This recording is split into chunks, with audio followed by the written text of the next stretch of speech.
Selamat malam Bapak Ibu Saudara sekalian, kita bertemu kembali dalam acara Renungan Malam pada hari Senin tanggal 15 Februari tahun 2021. Dan sebelum kita mendengarkan firman Allah, marilah kita berdoa. Bapa Surgawi, kami datang menghadap tahta-Mu kembali pada malam ini. Kami bersyukur atas berkat Tuhan, pimpinan Tuhan di dalam aktivitas keseharian kami pada hari ini. Dan pada malam ini Engkau juga masih berkenan bagi kami semua, memberikan kesempatan bagi kami untuk belajar tentang kebenaran firman-Mu. Mampukan Bapa kami memahami, bahkan juga untuk melakukan kebenaran firman-Mu dalam kehidupan sehari-hari. Berfirmanlah ya Bapa, dan kami siap menerima firman-Mu hanya dalam nama Yesus Kristus. Terima kasih Bapa. Amin. Bapak Ibu Saudara sekalian, pada kesempatan ini saya akan mendasari renungan malam dengan membacakan dari Kolose pasal 3 ayat 1 sampai dengan yang ke-17. Sekali lagi, Kolose pasal 3 ayat 1 sampai dengan yang ke-17. Demikian firman itu. Karena itu, kalau kamu dibangkitkan bersama dengan Kristus, carilah perkara yang di atas, di mana Kristus ada, duduk di sebelah kanan Allah. Pikirkanlah perkara yang di atas, bukan yang di bumi. Sebab kamu telah mati dan hidupmu tersembunyi bersama dengan Kristus di dalam Allah. Apabila Kristus yang adalah hidup kita menyatakan diri kelak, kamu pun akan menyatakan diri bersama dengan Dia dalam kemuliaan.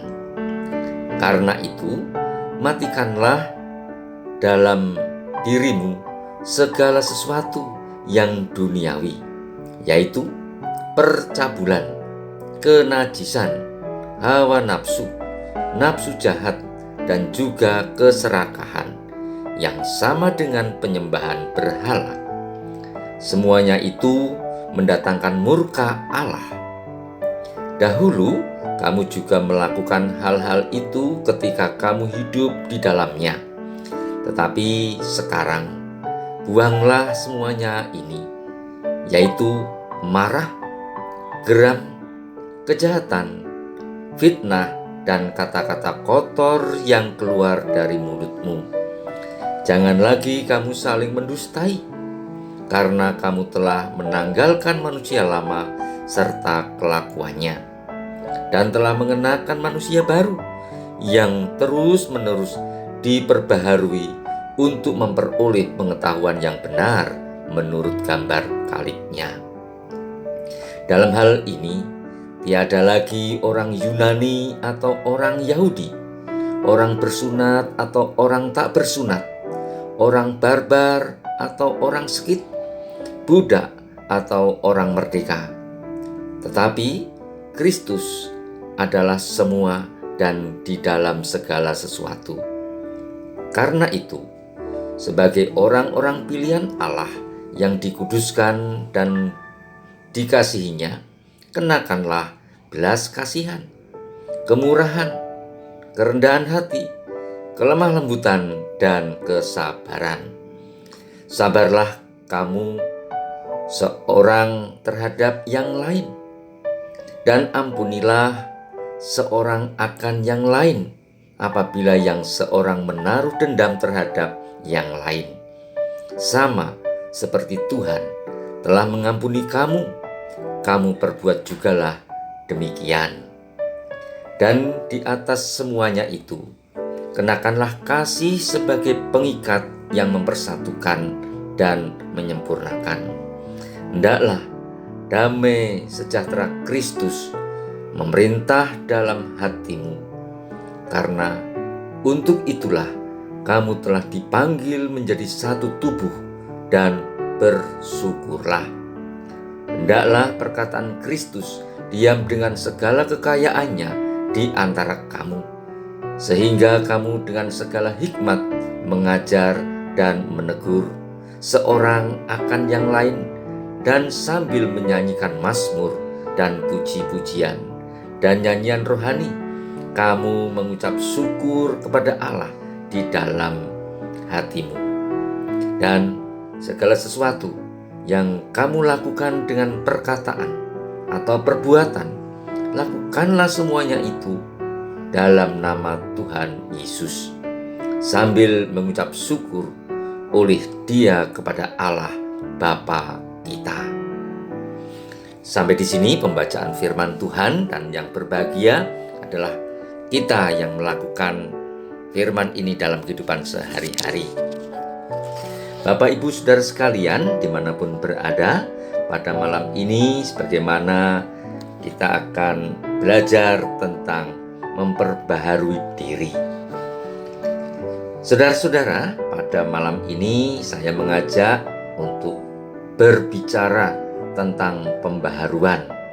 Kalau kita bicara tentang pembaharuan, ini tentunya berkaitan dengan keinginan untuk suatu perubahan.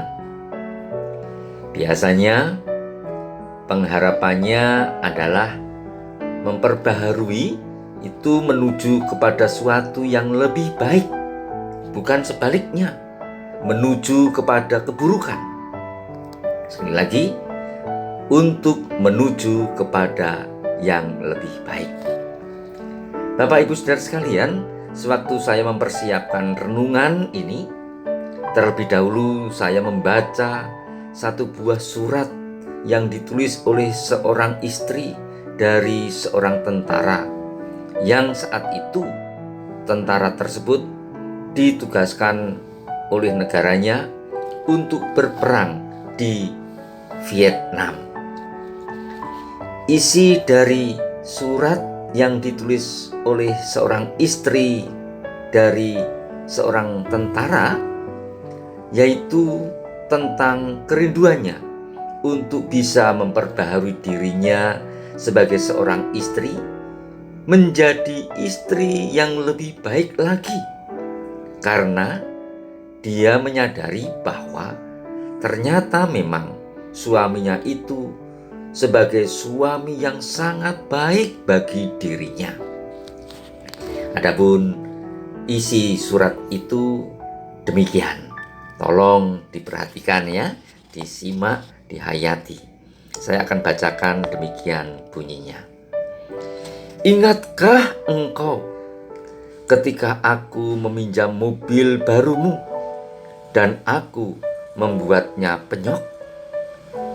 Kukira engkau akan mengajarku, tetapi ternyata engkau tidak menghajarku. Dan ingatkah engkau kala aku memaksamu untuk pergi ke pantai? Engkau katakan hari akan hujan, dan memang hujan pun turun. Kukira engkau akan berkata, benar kan yang aku bilang? Tetapi ternyata engkau tidak mengatakan demikian. Ingatkah engkau ketika aku menggodamu agar kau cemburu, dan engkau memang cemburu? Kusangka kau akan meninggalkanku, tetapi ternyata engkau tidak meninggalkanku. Ingatkah engkau saat aku menumpahkan kue stroberi ke karpet mobilmu?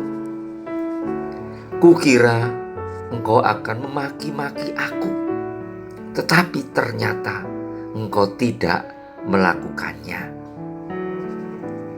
Dan ingatkah engkau saat aku lupa mengatakan bahwa pesta yang kita datangi adalah pesta formal, sehingga engkau datang memakai celana jeans? Kupikir engkau tidak akan mengantarku pulang, tetapi ternyata tidak. Ya, banyak sekali hal yang tidak kau lakukan. Tak terhitung berapa kali engkau berkorban perasaan. Namun, engkau tetap mencintaiku, tetap melindungiku. Ada banyak sekali hal yang ingin aku ubah demi engkau saat kau pulang nanti dari perang di Vietnam. Namun, engkau ternyata tidak pernah pulang kembali. Setelah mendengar isi surat yang saya bacakan ini tadi, Bapak Ibu Saudara sekalian, apakah yang ada dalam pikiran Bapak Ibu sekarang ini? Coba, apa yang timbul pikiran-pikiran dari Bapak Ibu Saudara sekalian? Saudaraku, istri yang membuat surat tadi sebetulnya ingin menjadi seorang yang lebih baik, sebagai istri yang lebih baik dari hari-hari yang lalu. Akan tetapi, hal ini yang paling menyesakkan. Kenapa menyesakkan hati? Karena kerinduan yang kuat, yang sudah lama, dan kemudian dia ingin memperbaharui diri demi suaminya. Tetapi kesempatan sang istri untuk bisa membuktikan bahwa dirinya sekarang sudah berubah menjadi seorang istri yang lebih baik lagi bagi sang suaminya itu, ternyata tidak tercapai karena sang suami telah gugur di medan peperangan, sehingga impiannya untuk menunjukkan dan membuktikan bahwa dia sudah berubah tidak pernah terwujud karena suaminya sudah meninggal. Kerinduan yang kuat sudah ada, kesadaran yang besar sudah diraih. Akan tetapi, kesempatan untuk melakukan apa yang dirindukan, apa yang disadarinya itu sudah tidak ada lagi, karena dia tidak bisa menunjukkan perubahan sikap, pembaharuan diri yang dilakukan oleh istri akan ditunjukkan kepada suami. Ternyata suaminya sudah meninggal dunia. Saudaraku yang terkasih, Kolose pasal 3 ayat 1-17 tadi merupakan seruan untuk terus-menerus memperbaharui diri karena pengenalan akan karya Allah di dalam Yesus Kristus untuk kita, menjadi seruan yang menghiasi hampir seluruh teks Alkitab yang kita baca pada malam ini. Sebagai contoh, pada ayat yang kelima, di situ ada kata-kata matikanlah. Ayat yang ke-8, buanglah. Ayat yang ke-12, kenakanlah.